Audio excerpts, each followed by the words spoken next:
Glória a Deus. No mesmo evangelho, glória a Deus, aleluia. No capítulo 22,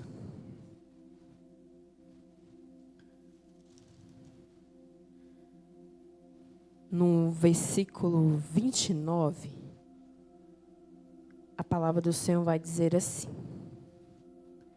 Jesus, porém, respondendo, disse: errais, e não conhecendo as Escrituras, e nem o poder de Deus. Jesus, porém, respondendo, disse-lhe: errais, e não conhecendo as Escrituras, e nem o poder de Deus. Podem se assentar glorificando o nome santo do Senhor. Porque Ele é digno de toda a honra, de toda a glória. Eu peço perdão aí para a igreja pelo atraso. Mas quase o guerreiro não liga. Mas para a honra e glória do Senhor nós estamos aqui.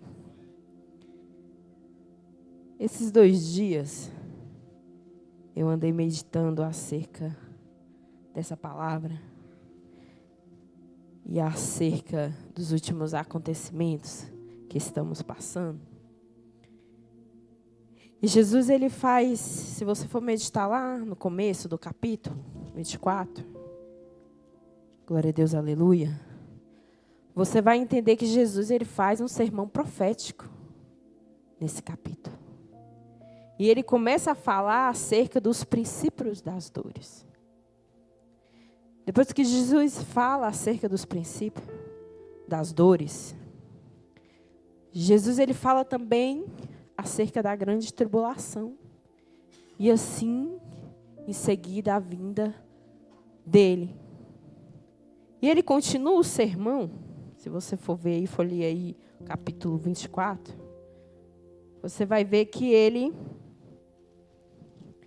fala sobre o princípio, ele fala sobre a grande tribulação, ele fala sobre a vinda dele. E ele continua o sermão e ele fala acerca da exortação à vigilância. E ele continua esse sermão exortando acerca da vigilância. E Jesus, ele começa a dizer: vigiais, pois, porque não sabeis a que hora há de vir o nosso Senhor. E eu meditando acerca dessa palavra, eu começo a entender que Jesus, ele descreve nesse sermão acerca de como dará o arrebatamento da igreja. Porque eu e você sabemos que as Escrituras nos falam que o dia e nem a hora, ninguém sabe. Nem os anjos dos céus não sabem. Nem o próprio Senhor sabe. E a palavra do Senhor vai dizer que só Deus sabe o dia e a hora que há de vir o Filho do Homem. E eu meditando acerca desse versículo e desse capítulo, comecei a partir do capítulo 22. Eu comecei a entender que Jesus, ele fala acerca da vigilância. E ele fala esse sermão para nós, igreja, porque Cristo é a cabeça. E nós fazemos parte do corpo de Cristo. Nós somos um membro do corpo de Cristo. A última vez que o pastor pregou, se você estava bem atento, ele falou sobre acerca do corpo de Cristo. Ele deu até o exemplo, né, da situação que ele se encontra, né, pastor? E eu nunca parei para pensar, porque a gente ouve muito dizer que eu sou a igreja. Ah, eu sou a igreja. Igreja é um corpo de Cristo. Eu já ouvi, não sei se você já ouviu, mas eu já ouvi muito isso. Ah, igreja sou eu. Naquele dia eu entendi que nós somos o membro do corpo de Cristo. Somos união. E eu entendi que eu sozinha não sou igreja. Mas eu e você somos o corpo de Cristo.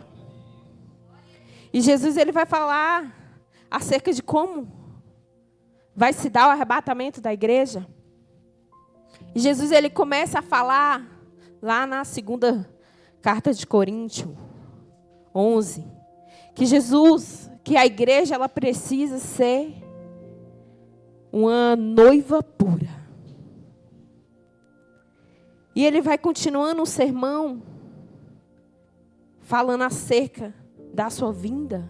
Porque Jesus, quando ele vir, ele vai levar a igreja lavada e remida pelo sangue do Cordeiro. Então tem que ser uma noiva pura. Uma noiva sem pecado. Uma noiva imaculada. Imaculada, né? E nós precisamos ser pura. Uma virgem. E a palavra do Senhor vai dizer, lá em Mateus 24, no 44, ele vai dizer assim: a igreja, ela tem que permanecer vigilante. E é isso que Jesus, ele fala para a sua igreja, que nós temos que permanecer vigilante. Uma das coisas que Jesus mais fazia era exortar os seus discípulos acerca da vigilância. Nós, como igreja de Cristo, nós temos que andar o tempo todo em vigilância. E eu fiquei meditando acerca desses acontecimentos. E eu pensei assim, meu Deus, quantas vidas se perderam? Quantas vidas? A gente ainda não sabe. Eu até parei de acompanhar, porque tem coisas que mexem muito com o meu emocional. E eu falei assim, Jesus, eu vou parar de ver. E eu vou orar. E eu vou interceder. Eu não vou mais ver, porque estava mexendo com o meu emocional. Porque é muito forte. É muito forte o que está acontecendo. E tem vidas ali que pode ser que não deu tempo, Diaconisa, Osmarina, de falar com Deus. De haver um conserto com Deus. Nós não sabemos. Tem vidas que se perdem lá fora que às vezes não dá tempo. E Jesus está falando para a sua igreja: permaneça vigilante. E Jesus, ele fala em Lucas 21, que a igreja de Cristo, ela tem que permanecer de pé. O que está acontecendo lá no Rio Grande do Sul precisa do clamor e da intercessão da igreja. E eu e você, como igreja que somos de Cristo, do corpo de Cristo, temos que se ficar de pé, nos permanecer de pé. Em oração, em clamor, no pouco, né, diaconia, missionária Raimunda, no muito. Mas nos permanecermos de pé. Porque tem vidas lá que precisam sim da minha e da tua oração. E Jesus, ele fala que a sua igreja, ela também tem que permanecer ansiosa pela vinda dele. O nosso coração, ele tem que ansiar pela vinda de Jesus. Eu penso assim que seria tudo em vão. Eu orar, eu jejuar, eu ler a Bíblia, se eu não tenho o entendimento de ansiar no meu coração, ver Ele, conhecer Ele, estar com Ele, viver a vida eterna com Ele. Talvez nada faria sentido se os nossos corações não ansiassem para estar com Jesus. Então a igreja de Cristo, ela tem que colocar esse desejo no coração. Vem, Maranata. Vem, Jesus. E a igreja, quando Jesus vir, tem que estar preparada. Preparada. Glória a Deus, aleluia. E a igreja também, lá em Apocalipse 3, diz que a igreja que vai ser arrebatada, ela tem que guardar a palavra de Deus nos seus corações. Nós temos que guardar a palavra de Deus nos nossos corações. Eu meditando no capítulo 22 do Evangelho de Mateus, e Jesus, ele vira para os religiosos, os fariseus, os conhecedores, os escribas, os conhecedores da lei de Deus, e ele fala assim: vocês erram por não conhecer as Escrituras. Por não conhecer o poder de Deus. O homem erra por não conhecer as Escrituras e nem o poder de Deus. Só os ímpios erram por não conhecer as Escrituras e o poder de Deus, igreja, sim ou não? Não, pastor. Nós também erramos por não conhecer as Escrituras e o poder de Deus. Nós cristãos. Porque quando nós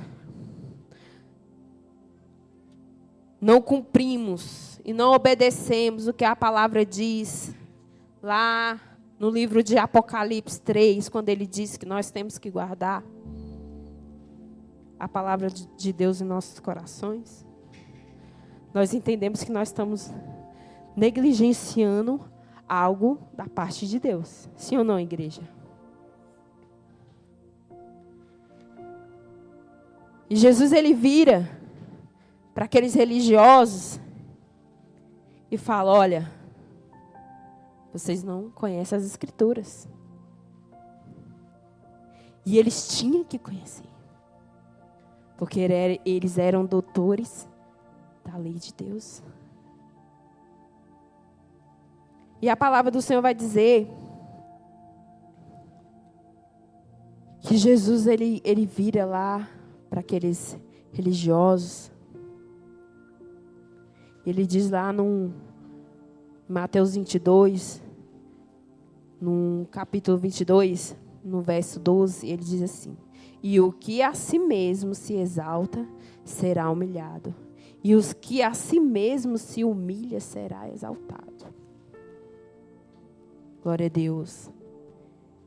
E ele vira: mas ai de vós, escribas e fariseus hipócritas, pois que fechais os homens o reino dos céus, e nem vós entrará, e nem deixarás entrar aos que estão entrando. E Jesus ali adverte, porque eles falavam de Jesus, mas o seu coração estava bem longe de Jesus. E a palavra do Senhor diz que a falta do conhecimento das Escrituras nos faz mergulhar na ignorância espiritual. Às vezes, quando eu e você não entendemos o que está escrito, ou não lemos, ou não meditamos, ou não refletimos e não obedecemos o que está escrito aqui, mergulhamos na ignorância espiritual. Não conseguimos entender o que é espiritual. Não conseguimos. Porque a palavra do Senhor vai dizer que só entende o que é do Espírito quem é do Espírito.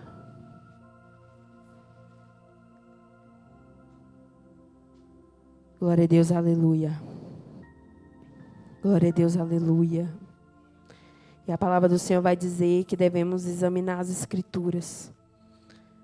Porque vós cuidais de ter ela na vida eterna. E são elas que de mim testificam. Sabe o que João quer dizer com essa passagem? Que se eu e você, nós examinarmos essas Escrituras, nós vamos testificar de Cristo. Nós vamos andar, viver e testificar de Cristo. Porque as Escrituras vai nos ensinar como andar com Cristo. Como andar. E eu entrei no livro de Provérbios e eu falei assim para os meus filhos: medite Provérbios lá na minha casa. Provérbios, não que a Bíblia não tem muito a nos ensinar, porque todos os livros da Bíblia têm muito a nos ensinar. Mas Provérbios, o livro de Provérbios traz uma riqueza.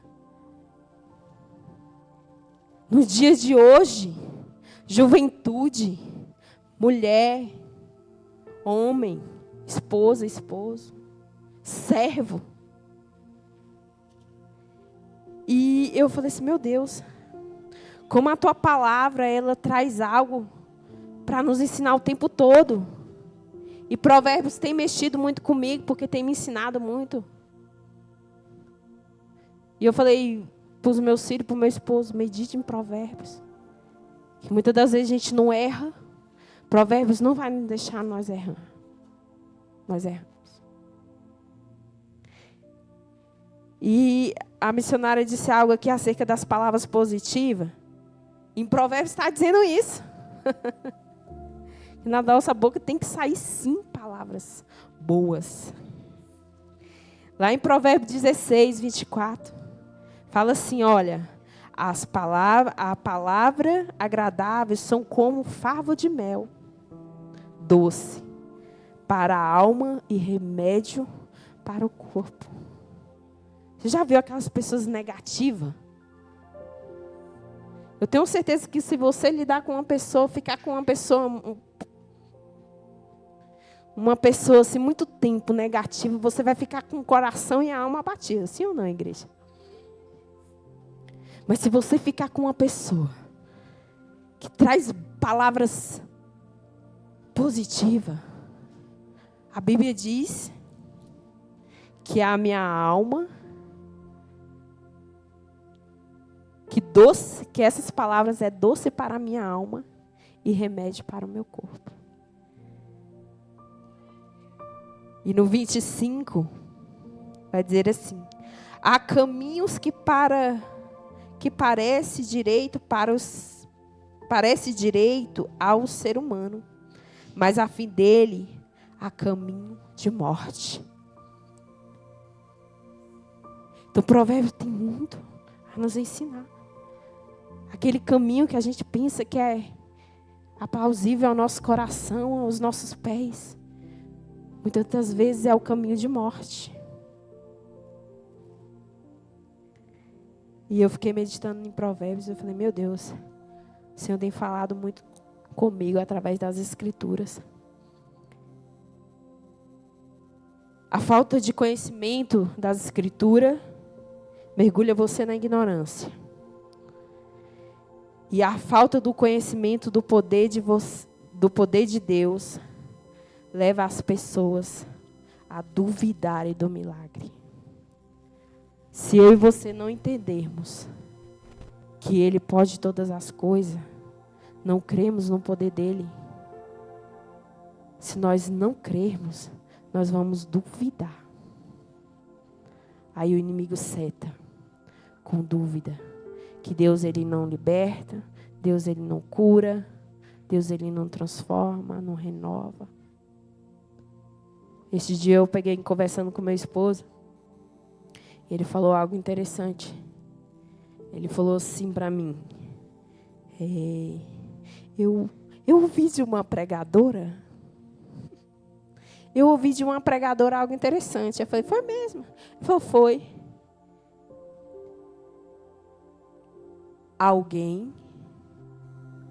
Ninguém, nem algo pode roubar a sua fé, a sua comunhão e a presença do Senhor na sua vida. Irmã Suzana, eu falei bem assim, é mesmo? Aí eu falei bem assim, quem é essa pregadora? E eu lá, falando, é a Camila Barros? Quem conhece? A pregadora Camila Barros. Eu falei, Camila Barros, né? Porque eu gosto também de ver muita pregação dela. Ele falou, não, é você. Eu falei, eu? Ele falou, é você. Eu falei, Jesus, a semente está glorificando, Pai. Pastor, sabe? Onde eu vou, eu sempre falo que meu maior desafio de pregar não é nos púlpitos lá fora. É no púlpito dentro da minha casa. Tu sabia que eu tenho um púlpito lá dentro da minha casa? É. Tem hora, pastor, que só basta uma pergunta, eu já estou pregando. Aí os meninos falam assim, Suzana, lá vem, minha mãe está pregando, lá vem ela. É. O meu maior desafio, eu costumo dizer, é o púlpito que eu tenho lá dentro. É de pregar para os meus. É. Muitos falam assim, pastor, bem assim, ó. É muito fácil pregar para criança. Eu falo, Jesus, que facilidade que esse povo vê nisso. Que eu não consigo ver essa facilidade de pregar para criança. Se você me perguntar, você prefere pregar para criança ou para adulto? Eu acho fácil pregar para adulto. Por quê? Porque para adulto tem mais entendimento. Se eu pregar aqui a palavra toda, vocês vão entender de uma maneira bem fácil. E para a criança não. Eu tenho que ter um cuidado de levar aquela palavra e eu ainda tenho que ter um cuidado para elas entender.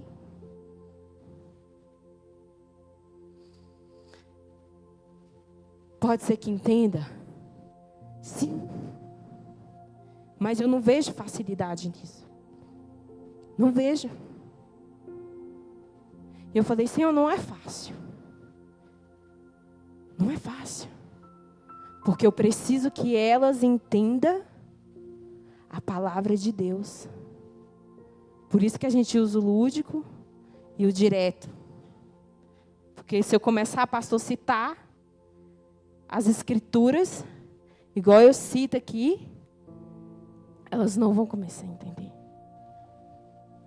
A tia está falando, não estou entendendo nada. Então eu acho muito difícil isso. Eu falei assim, Senhor, é um desafio para mim.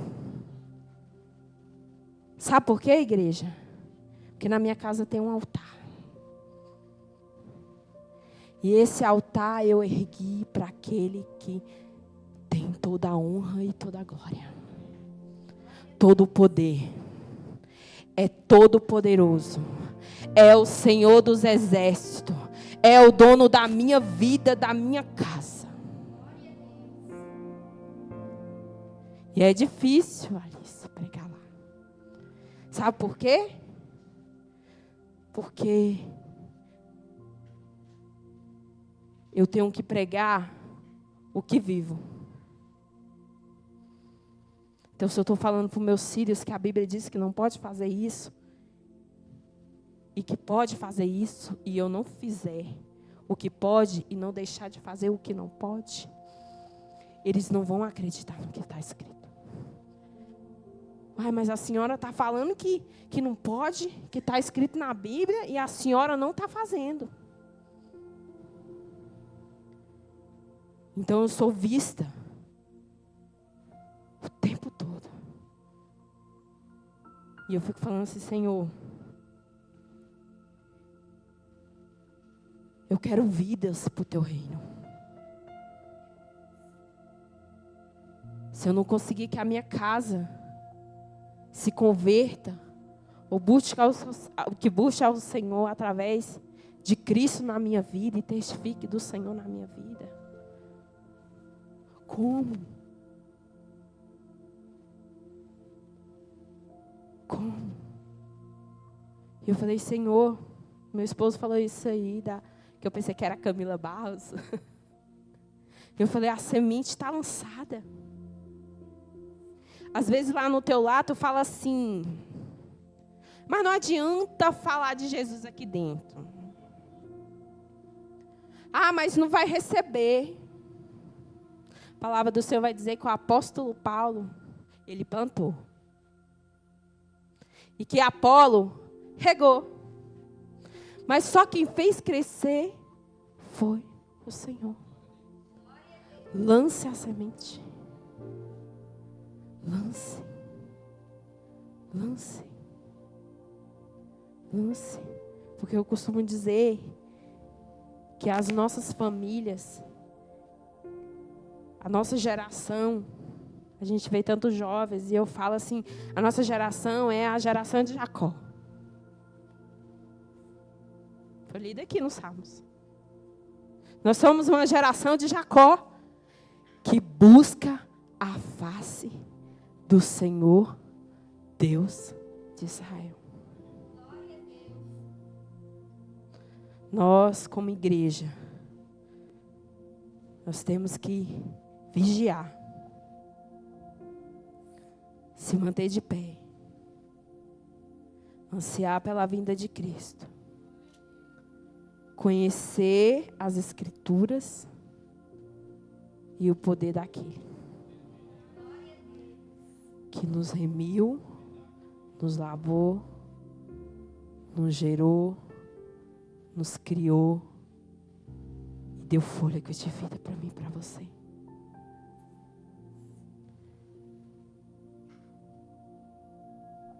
Hoje as pessoas,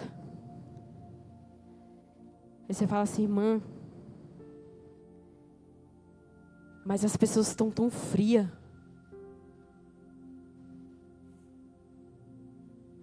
Não tem mais empatia com o próximo. Estou tão frio. Mas isso é bíblico, igreja. O amor de muitos se esfriarão. Mas a igreja ainda prevalecerá, porque a palavra do Senhor diz que a porta do inferno não prevalecerá. Vamos amar ao próximo. Isso que está acontecendo, eu sei que muitos, o amor de muitos estão esfriando, mas ainda há esperança em Cristo Jesus. Ainda há esperança. Com tudo isso que está acontecendo, eu começo a entender que é Jesus nos despertando para a sua vinda. E não há tempo mais de eu e você ficarmos em cima do muro. Chegou o tempo de nós decidirmos em quem vamos servir. Chegou o tempo, igreja. Chegou o tempo. Você vê. Não fica com raiva não, porque a palavra do Senhor diz que a gente não tem que ter nem ódio no nosso coração acerca do que está acontecendo.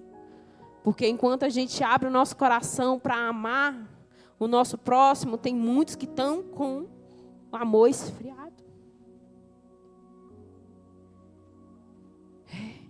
Se você for acompanhar aí, diante de tudo isso, tem pessoas fazendo maldade. aproveitando da circunstância. Estão com o coração mal.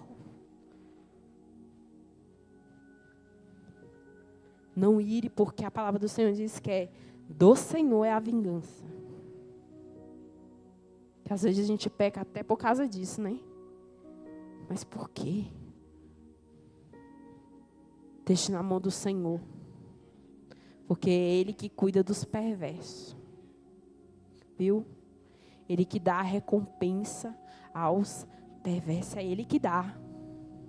Não é eu e você que julgamos Ele, não. É Deus.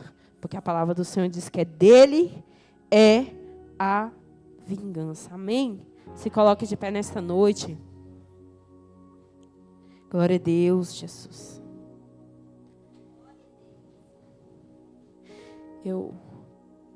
Glória a Deus, aleluia. Eu vou estar orando. Eu ia louvar, mas eu vou estar orando. Amém? Glória a Deus. Feche os teus olhos nesta noite. Que tu és digno de honra, Pai. Feche os teus olhos. Eleva os teus pensamentos lá no trono da graça. Porque é Ele que inclina os ouvidos para ouvir o meu e o teu clamor nessa noite. E vamos orar debaixo da autoridade dessa palavra. Que eu e você venhamos ser o corpo de Cristo. E que quando Jesus voltar, nós vamos estar preparados. Com as nossas lamparinas acesas.